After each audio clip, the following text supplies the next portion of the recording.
కృష్ణా పుష్కరాలకు వచ్చే భక్తులకు ఇలాంటి అసౌకర్యం కలగకుండా ఏర్పాట్లు చేస్తున్నామని కర్నూలు జిల్లా కలెక్టర్ విజయమోహన్ తెలిపారు. శ్రీశైలం, సంగమేశ్వరం, లింగాల గట్టుల్లో 3 చోట్ల పుష్కర ఘాట్లు అందుబాటులో ఉంచామన్నారు. జిల్లాలో పుష్కర ఏర్పాట్లపై కలెక్టర్ విజయమోహన్తో మా ప్రతినిధి శ్యామ్ ముఖాముఖి. 12వ తేదీ నుంచి కృష్ణా పుష్కరాలు జరగనున్నాయి. కర్నూలు జిల్లాలో దీనికి సంబంధించి ఏర్పాట్లు ముమ్మరంగా సాగుతున్నాయి. ప్రస్తుతం మనతో పాటు కర్నూలు జిల్లా కలెక్టర్ విజయమోహన్ గారు ఉన్నారు. ఆయన అడిగి మరిన్ని విషయాలు తెలుసుకుందాం. సార్ నమస్తే సార్. ఈ కృష్ణా పుష్కరాలకు సంబంధించి ఏర్పాట్లు ఏ విధంగా సాగుతున్నాయి? కర్నూలు జిల్లాలో సంగమేశ్వరం ఒకటి, అక్కడ ఒక 3 ఘాట్లు తయారు చేశాము. అట్లాగే శ్రీశైలం కూడా ఒక పుణ్యక్షేత్రంగా ఉంది. ఇక్కడ 4 ఘాట్లు తయారు చేశాము. ఇప్పుడు మీరు ఇక్కడ చూస్తున్నారు, పాతాళగంగ దగ్గర నిలబడున్నాము. ఇక్కడ ఈ ఘాట్ కొత్తగా కట్టాము, మంచి డిజైన్ తీసుకొచ్చాము. ఈ డిజైన్లో కొన్ని కాంప్లికేషన్స్ ఉండటం వల్ల, ఘాట్ ఏరియా కావటం వల్ల కొద్దిగా లాస్ట్ మినిట్ దాకా చేయాల్సి వచ్చింది. ఎట్ ఏ టైం ఇక్కడ 10,000 మంది భక్తులు స్నానం చేయడానికి అవకాశం ఉంటుంది. ఆ విధంగా 1,00,000 మంది భక్తులు ఈ ఘాట్ తీసుకుంటుంది. అట్లాగే పక్క ఘాట్ ఉంది, పాత ఘాట్ అది, దాన్ని కూడా పూర్తి స్థాయిలో బాగు చేశాము. అక్కడ కూడా 1,00,000 మంది భక్తులు ఒక రోజులో స్నానం చేయొచ్చు. ఎట్ ఏ టైం 5,000 నుంచి 6,000 మంది భక్తులు అక్కడ చేయడానికి అవకాశం ఉంది. ముఖ్యంగా dress changing rooms, point of time 500 మహిళా భక్తులు డ్రెస్ చేంజ్ చేసుకోవడానికి అవకాశం ఏర్పాటు చేశాము. అంటే నిరంతరం 24 గంటలు కూడా ఈ 2 ఘాట్లు కూడా నిఘా నేత్రంలో పెట్టాము. భక్తులకు ఎటువంటి అసౌకర్యం కలగకుండా అన్ని ఏర్పాట్లు కూడా ఇక్కడ చేయడం జరిగింది. సార్, మనకి 3 చోట్ల ఘాట్లు ఉన్నాయి. సంగమేశ్వరం, శ్రీశైలం, లింగాలగట్టు. ఈ 3 చోట్ల ప్రతిరోజు ఎంతమంది భక్తులు వస్తారని చెప్పి మనం అంచనా వేస్తాం? సంగమేశ్వరం ఇంటెలిజెన్స్ ఎక్స్పెక్టేషన్స్ ప్రకారం, నాకు వచ్చిన రిపోర్ట్ ప్రకారం 30,000 నుంచి 40,000 మంది పెర్ డే వస్తారనేది అక్కడ అంచనాగా ఉంది.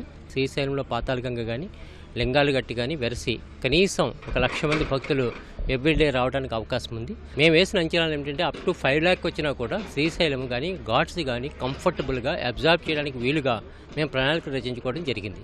ఎంతోమంది భక్తులు ఈ పాతాళగంగకు వచ్చే అవకాశం ఉంది కదా, చాలా మెట్లు ఉన్నాయి. అంతమంది భక్తులు ఈ మెట్లు దిగి రావడం, మళ్ళీ మెట్లు ఎక్కడం చాలా కష్టం. దీనికి సంబంధించి జల్లు స్నానాలు కానీ ఇవి ఎట్లాంటి ఏర్పాటు?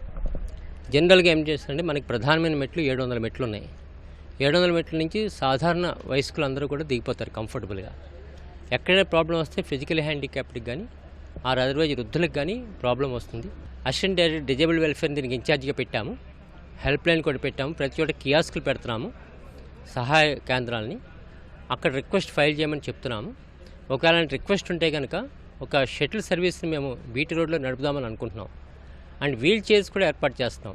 సార్, ఈ వీఐపీలు ఎక్కువ మంది వచ్చే అవకాశం ఉంది కదా, వీళ్ళకి రోప్ వే వినియోగించడం కానీ ఇట్లాంటిది ఏమైనా చేస్తాం? ప్రధానంగా రోప్ వే అయితే ప్రస్తుతానికి బ్యాన్ చేశాము. జనరల్ పబ్లిక్ అయితే 80% అది అలౌ చేయట్లేదు. నేను వీఐపీస్కి ఏం చెప్తున్నానంటే డైరెక్ట్గా బ్రహ్మరాంబిక గెస్ట్ హౌస్ దగ్గర ల్యాండ్ అవ్వండి. ఆ తర్వాత వాళ్ళ వెహికల్స్ అలౌ చేయం మూవ్ అవడానికి. మాకు ప్రోటోకాల్ వెహికల్స్ పెడుతున్నాము, comfortable Innova vehicle. Protocol board ఉంటుంది, దానికి ఇన్ఛార్జ్ ఆఫీసర్స్ ఉన్నారు. వారు ఆ వీఐపీని తీసుకుని డైరెక్ట్గా స్నానఘట్టానికి తీసుకొస్తారు. దీంట్లో ఒక 10 meters వారికి వీఐపీకి అలాట్ చేస్తున్నాము. స్నానం తొందరగా ముగించుకున్న తర్వాత దర్శనానికి తీసుకెళ్తారు.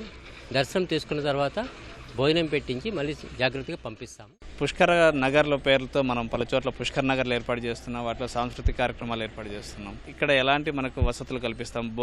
సాధారణ భక్తులకు భోజనాలు కానీ ఇట్లాంటివి ఎట్లా? సంగమేశ్వరంలో, శ్రీశైలంలో ప్రతి భక్తుడికి కూడా ఉచితంగా అన్నదానం ఏర్పాటు చేశాం. దీనికి ముఖ్యంగా ఒక 6 స్వచ్ఛంద సంస్థలు ముందుకు వచ్చినాయి. ప్రతి పుష్కర్ నగర్ కూడా ఫుల్ ప్లెడ్జ్డ్ పుష్కర్ నగర్గా తీర్చిదిద్దాము. సో ఎట్టి పరిస్థితుల్లో భక్తులకి అన్ని సౌకర్యాలు అక్కడ ఏర్పాటు చేయడం జరిగింది. అదే ప్రాంతంలో సాంస్కృతిక కార్యక్రమాలు కూడా తీసుకోవడం జరిగింది. ఇక్కడ స్టేట్ లెవెల్లో సాంస్కృతిక కార్యక్రమాలు శ్రీశైలంలో ఏర్పాటు చేశారు. భ్రమరి కళ్యాణ మండపంలో జరుగుతున్నాయి. సార్, ఈ శ్రీశైలం కానీ, సంగమేశ్వరం కానీ ఆర్టీసీ బస్సులు, ఎక్స్ట్రా బస్సులు నడపడం కానీ, లేదా మనకు సపరేట్గా మనం పార్కింగ్ జోన్స్ ఏర్పాటు చేసాం. పార్కింగ్ నుంచి భక్తులను తరలించడానికి కానీ ఎట్లాంటి వాహనాలు ఏర్పాటు చేశారు ట్రాన్స్పోర్ట్? నేను ఆర్టీసీ తోటి ప్రైవేట్ ఆపరేటర్స్ కూడా డిస్కస్ చేశాము. ప్రధానంగా ఆర్టీసీ శ్రీశైలానికి ఒక 400 బస్సులు ఎక్స్పెక్ట్ చేస్తున్నారు. సంగమేశ్వరం 200 బస్సులు ఎక్స్పెక్ట్ చేస్తున్నాము. దానికి తగ్గ రీతిలో at any given point of time ఎన్ని బస్సులు ఉంటాయనే దాన్ని ఆలోచన చేసి, ఎన్ని ఎకరాలు కావాలని చూసి వాటిని చదును చేసి ఇవ్వడం జరిగింది. ఇది కాకుండా ప్రైవేట్ బస్ ఆపరేటర్లు డిస్కస్ చేసినప్పుడు వాళ్ళు ఇచ్చిన ఎస్టిమేషన్ ప్రకారం వారు కూడా ఒక 200-300 బస్సులు శ్రీశైలానికి వస్తాయి, ఒక 100-150 బస్సులు సంగమేశ్వరానికి వస్తాయని చెప్పడం జరిగింది. సార్, మనకు టైమింగ్స్ ఏమైనా ఉన్నాయా సార్? ఎన్ని గంటలకు స్టార్ట్ అవుతుంది, ఎన్ని గంటలకు ఘాట్లు క్లోజ్ అవుతాయి అనేది? మార్నింగ్ 4 o'clock ఘాట్ను ఓపెన్ చేద్దాము, ఈవినింగ్ 7కి క్లోజ్ చేద్దాం. అంటే 6కి ఎంట్రీ క్లోజ్ చేస్తాం, 7కి అందరూ వెళ్ళిపోవాలి. So 4 to 6 entry. అండ్ 7కి బయటికి వెళ్ళిపోతారు. సో 7 ఘాట్ పూర్తిగా మోయటం జరుగుతుంది. 12వ తేదీ ఎట్లా ప్రారంభిస్తున్నాము పుష్కరాలని, ఏ విధంగా ఎవరు వస్తారు దీనికి సంబంధించి? రాష్ట్ర స్థాయిలో అయితే మీకు తెలుసు గౌరవ ముఖ్యమంత్రి గారు ప్రారంభిస్తున్నారు. మనకి జిల్లా స్థాయిలో గౌరవ ఉప ముఖ్యమంత్రి గారు అయితే ఇక్కడే స్నానం చేస్తామని చెప్పడం జరిగింది. అయితే ఇప్పుడు లేటెస్ట్ నిర్ణయం ఏంటి, వారు సంగమేశ్వరం నుంచి పవిత్ర స్నానం చేయడానికి నిర్ణయం తీసుకున్నారు. సో ఇప్పటివరకు ఇంకా విఐపీస్ ఎవరు కూడా మనకి ఏ విధమైన ప్రోటోకాల్ రాలేదు. ఒకవేళ in the absence of any VIP, so కలెక్టర్గా నేనే ఇక్కడ ప్రారంభోత్సవం చేయడం జరుగుతుంది. ధన్యవాదాలు సార్.